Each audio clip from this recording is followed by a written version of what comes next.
你好，欢迎收听随行汉语 Welcome to Takeaway Chinese. I'm Niuniu with Steve Hatherley here in the studio. Hello, Steve. Hello, once again. Once again, back in the cool studio with the cool questions and answers we receive from our lovely listeners and Chinese learners, friends on Learn Chinese Facebook page and YouTube and everywhere. Thank you for joining the show in this way. We knew we had to do a second episode because, number one, you had so many answers to Great our answers. questions, really good answers.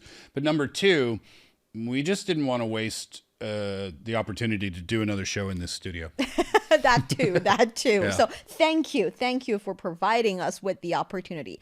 In the previous episode, we talked about relatively basic questions like why did you start learning Chinese and also what was the first words. These are really fun questions as well. Yeah. Well, I think these are the questions that everyone would have an answer. Yeah, of course. Everybody could have a different answer, too. Yes. And another question that everyone could have an answer about, it can be a little bit different, is which Chinese word confused you the most at the beginning? What was your answer? Well, this question was harder for me to answer. Because you're just so smart and nothing confuses you?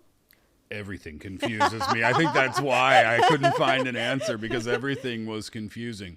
I think the questions about like, why did you start learning Chinese? What were the first words? Those were easier for me than what was the confusing part or the confusing things or the confusing words or grammar structures or what have you, is because very quickly I was able to recognize that when you're learning Chinese, you can't apply rules from English or from Korean or from French or from any other language. And what I mean by that is sometimes when you're learning a language, a second language or a third language, you'll take the rules that were applied to your native tongue or the second language that you learned, and you try to apply it to the new language. Oh, it doesn't work. It doesn't never works. Then nothing makes sense.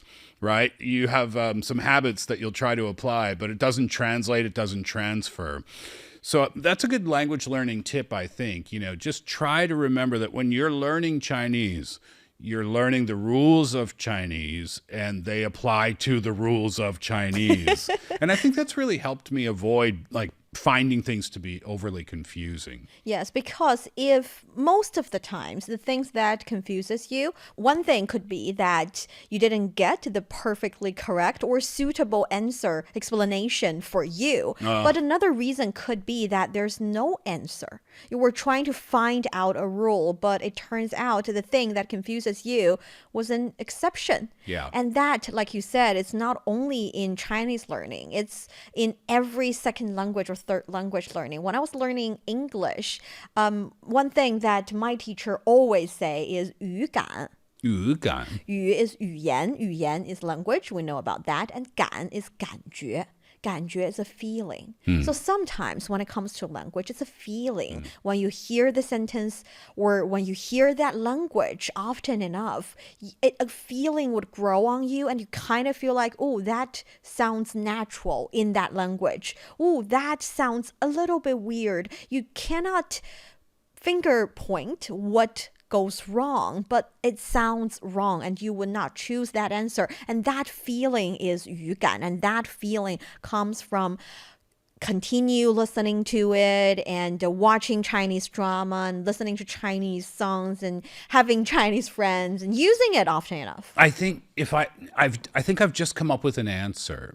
When you start learning Chinese, one of the first things, actually, it might be lesson number 1, is about the tones, right? People talk about the tones. Your Chinese language teacher will talk about the tones. And when you hear the audio and you practice the tones, they are very much Similar? not similar. Difficult to recognize? Or differentiate? Not difficult to recognize. I'm sorry, making you guess the answer to my point. What I'm trying to say is that they're emphasized. And I remember I asked you on an episode of Takeaway Chinese, because what I was hearing from like audio textbooks or YouTube videos that I was watching, the tones were very much emphasized. But in real life. when I hear it being spoken, when I hear Chinese being spoken by regular speakers, I asked Niuniu, the tones don't seem to be as emphasized as they are in the textbooks. Right? Am I wrong? And you They're said no. flowing in the Yeah, you sentences. said right. When in spoken language, it's not as emphasized. Yes, but you get used to it after listening to enough Chinese sentences. And don't get frustrated because of it, because we do have answers here related to tones. We have answers saying from Devi saying ma with different tones. So ma, ma, ma, ma. That's the 4 tones. Ma means mommy.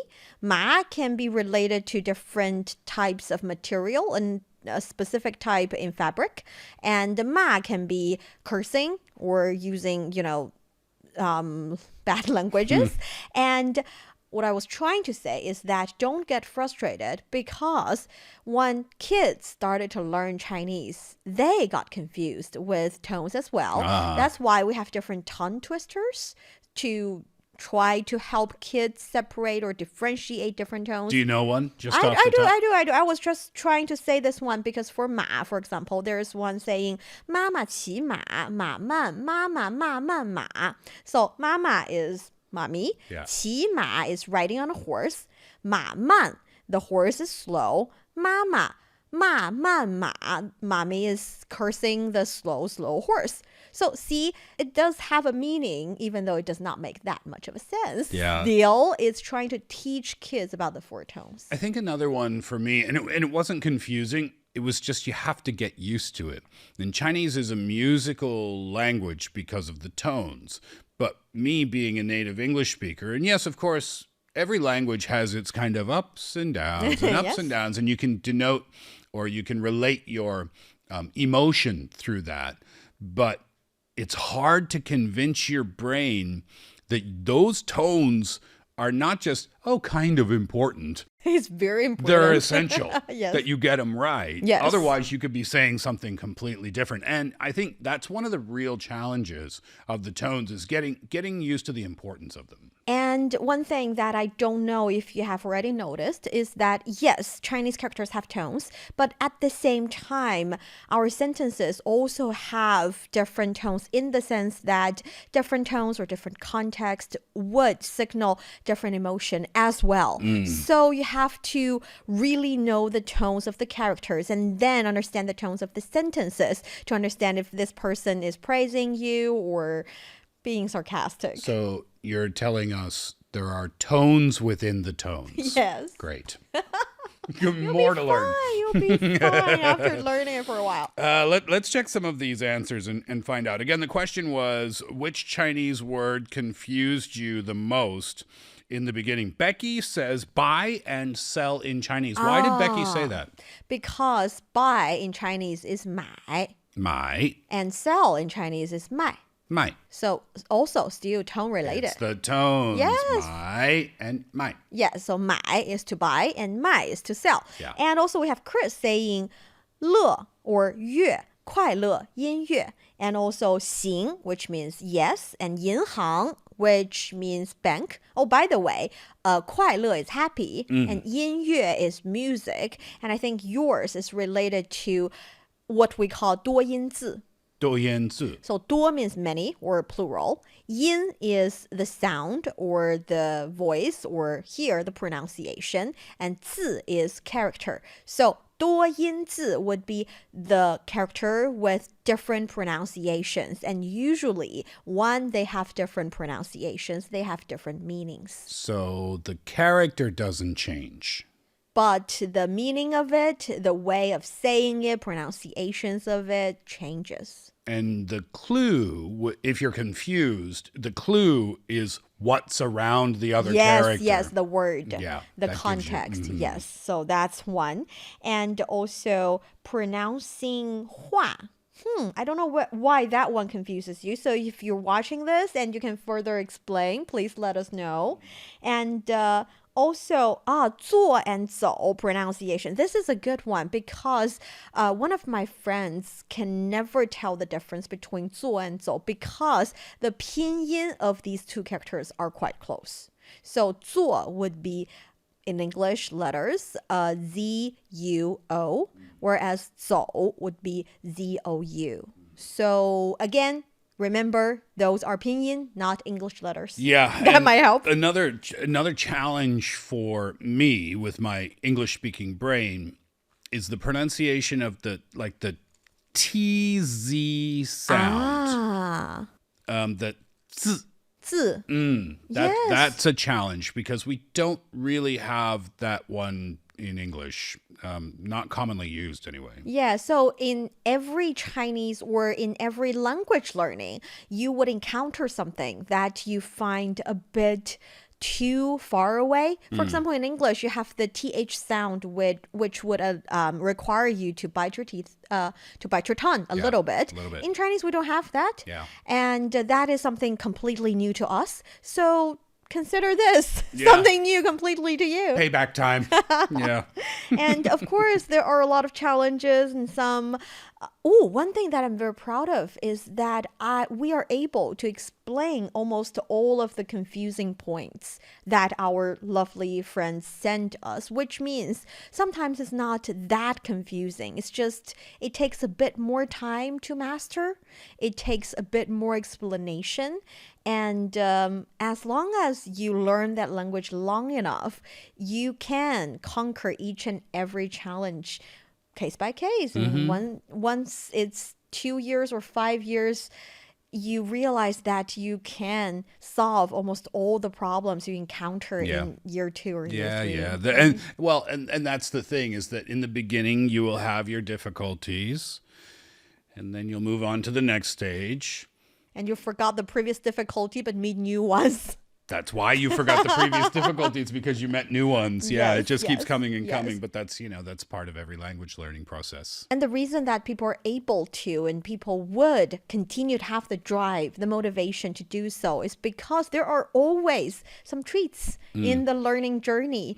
You understand a cool drama or one sentence that is supposed to be the punchline in the plot that you never could understand. And all of a sudden, because you understand the language better, you would understand that line. Or you're making a new friend that are able to use that language and be with or talk to you using their language, and you find the fact that being able to communicate with them in their own culture, in their own language, something so cool and much deeper. That could be another reason. Yeah, I mean, having someone to practice with is a huge advantage, obviously.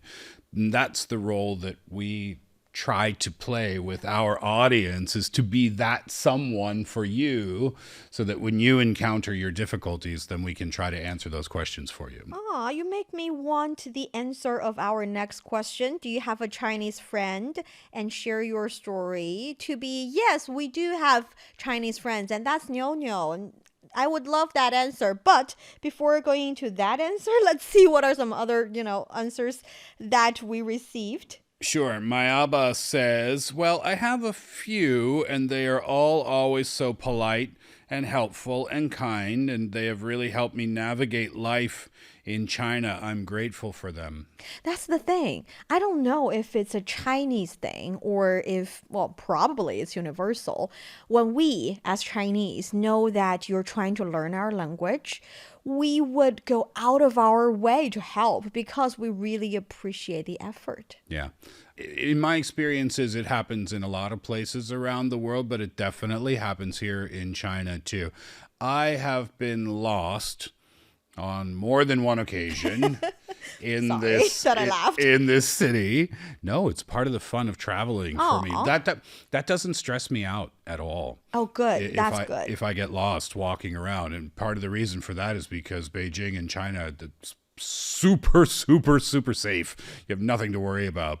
But yeah, getting lost is something that I've gone through quite a bit. And when I moved here, I almost feel guilty about it now, because I felt like, maybe people won't speak English, or maybe people won't be willing to help me too much, not because people are Chinese, because Beijing's a big city. Yes. Right? And big city culture can sometimes be a little bit cold, right, around the world.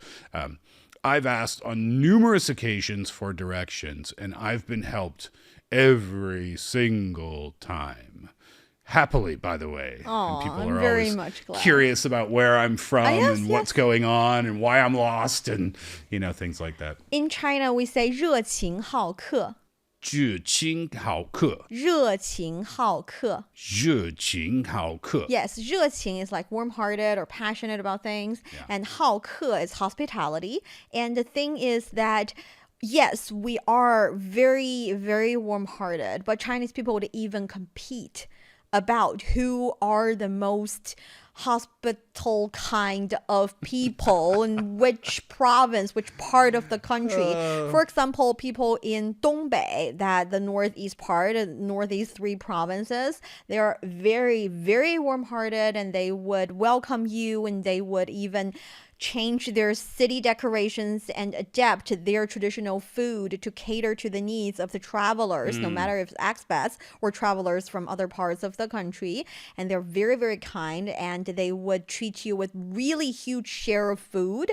And the people in Shandong province, they call themselves 好客山东. So we are the people that we like guests. So 好客 is kind of carries the meaning of enjoying or liking or welcoming guests. So we are a province that welcome guests. So yeah, that's how warm-hearted Chinese people can sometimes be. I love it.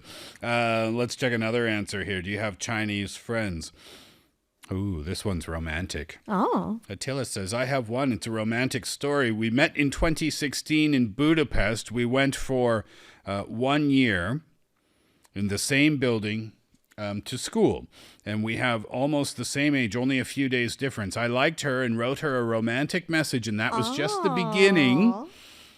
We have known each other almost 10 years, and we are still in contact. She went back to China.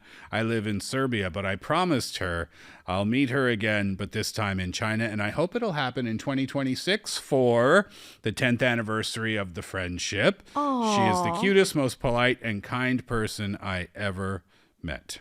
I don't think it's necessarily 100% romantic. It can also be a kind of friendship. But yes, I think it's the encounter you can have in life. I feel like Attila hoping it's going to be romantic, but we'll see. Attila, give us an update on that story if you do visit in 2026. And Patrick is saying that I have a Chinese friend by the name of Cloud, Yun. Yun. Yes, that is Chinese way of saying cloud. And he works with the Chinese embassy and as an interpreter, which means we can communicate quite well already. He's a very good guy. And I love it when the Chinese person is able to speak the language of the local language that can perfectly communicate still as you, Patrick, you have and passionate about learning Chinese because you want to, be even closer with your friend. Yeah, I like it. And that seems to be the continuing theme in all of the messages that we got. And everybody's saying, yes, I have a friend from China, and they are so generous and so loving and so giving and so sharing. I mean, it's just message after message after message after message. And finally, I've got the answer I was looking for. I have a Chinese friend, and her name is Niuniu. Thank you very much. I would love to be friends with I would love to be a friend of all of you. Hold on, you didn't read that correctly. This message says, I have a Chinese crush, and her name is Niuniu. Thank you. We should have that one up on the big screen. Oh, come on. I think that's the thing. When you have or form a special bond with a culture, with someone in that culture, with someone who's continued to trying to give you help, even only online, that feeling is special, isn't it? Can I give you a compliment? Oh.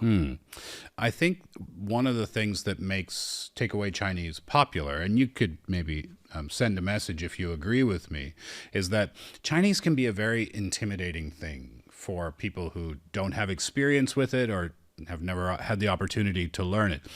The entry point is confusing because a lot of times for a language, the entry point will be reading, right? But that's one of the harder things you'll learn how to do with Chinese language. Even harder, yes. So with that difficult entry point, it can be confusing as to know where to start. And what you do with Takeaway Chinese and what you've done for a long time for the audience is you make it a really nice, simple entry point, and you communicate and answer questions and tell funny, cute stories. And I would say, I'll speak on behalf of your audience and say you are definitely a friend of theirs. Thank you. Thank you. And for those of you who do still have many questions, and I do believe there's no silly questions. Every question is legitimate. And if there's anything that we can do to make your learning journey easier, we would love to do. No matter if it's a simple question about Chinese or some learning tip you're looking for, please leave us a comment, continue communicating with us. We would be very, very much happy to be able to help you. Yeah, and if you have a question for me about what it's like to live here as an expat, I'd be happy to answer those questions too. Yes. And related to something about living in China or traveling to China, we also asked what's a nice memory you had in China recently. And I am almost surprised that we've got so many answers under that question as well. So many people have the experience of working here, of traveling here, of being here. So many answers. I like this one. Look, it's on the big screen behind us from Benson. No need to bring cash, even if you buy food in the market. Very convenient. Yes, and this one from Elaine saying Chengdu Panda Base. Of course, everybody loves panda. Yeah. One of my memories is from last week, as a matter of fact. So that's really recent. So touching. I was so touched. So this is just like a customer service thing. I went to a restaurant, and when I went to the restaurant, it wasn't raining. And during the meal, it started to rain. And I thought, oh no, gonna have to walk home in the rain. As I was getting ready to leave, the service staff came and, here, umbrella. And I thought, oh, it's very sweet. Is that just for me? Maybe not. But I saw a couple of other people where they were like, oh, here, take an umbrella. That's one thing. Here's another thing. I was on the subway one day, and same story. Started to rain when I was on the subway. So when I came out, the subway station staff, those cheap, those cheap kind of blue raincoats that you can buy? Well, the subway staff were handing those out to people for free as they were leaving the subway station so they wouldn't get wet. I mean, people just really try to take care of each other. Yes, and that is why we have many answers related to the people. They're so helpful. That's from John. The Great Wall of China, that's related to the traveling experience, and also visited the Terracotta Army near Xi'an in near Xi'an in Shanxi province, for sure, related to traveling. And Nick saying good food in Guangdong. I love food in Guangdong as well. 粤菜, that's one of my favorite kind of cuisines here in China. And yes, there are more than one type of cuisine in China. If you're traveling here, you can enjoy many, many, many more types. Yeah. And so much to see and so much to do. That's from Carl. And we've got all these answers related to traveling experience, people, and environment, convenience. Well, we had, I don't know, can we bring some of those messages back up on our screen? Because some of you sent messages along with your pictures. Like, look, Carl. Hi, Carl. Carl Pilgrim says, Nanning. So much to see and do there. And Carl, you sent a picture of yourself while you were traveling there. Thanks for that. That's very authentic. Yeah. Biggie Khan, who's just behind me there. Kunming. Always have a special place in my heart. 2 weeks back, I was there. Also climbed the Great Wall of China up to the 10th fortress. Why? What's the 10th fortress? You see what I said? Like when you ask questions, sometimes we don't know. I'm guessing, Biggie Khan, that the 10th fortress is pretty far up the wall. Yeah. Might be a milestone point. Yeah. But the thing is, no matter where do you start learning Chinese, why do that, what was your first word, whether or not you have a Chinese friend, what's your favorite Chinese C-drama, Chinese son, and have you ever been to China, any fun experience to share? No matter what your answers are, it all goes back to the fact that you're interested in the culture and something about China interests you as well. And that is the reason that has been continue pushing us to do Takeaway Chinese to these kind of shows as well. That is, we know there is that need and we want to be the ambassador of cultures, if we put it in a very high place, but also we want to be your friends, your online friends who's sharing the same hobby with you. And that is also why doing these kind of special shows, the kind of shows that allow us to communicate with you, to probably help you share your view about Chinese culture, Chinese language learning with other fellow Chinese learners, much, much, much more fun. Well said.